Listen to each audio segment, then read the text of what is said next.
Siz olmosli yomg'ir haqida eshitganmisiz? Olmos o'zi nima? Bu oddiy uglerod, faqat u 1000 gradusdan 1300 gradusgacha issiqlikda juda qattiq siqilib shu holatga kelgan.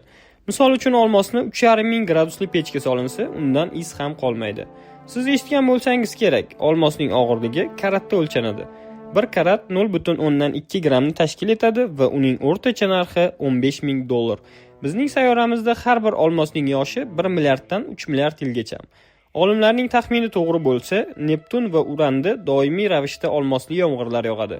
Olmoslarni meteoritlardan ham topishgan. Yer yuzida topilgan eng katta olmos bu 3106 karatli Kalinin olmosi. Narxini o'zingiz bir hisoblab ko'rishingiz mumkin. Uni 1905-yilda Janubiy Afrikada topishgan.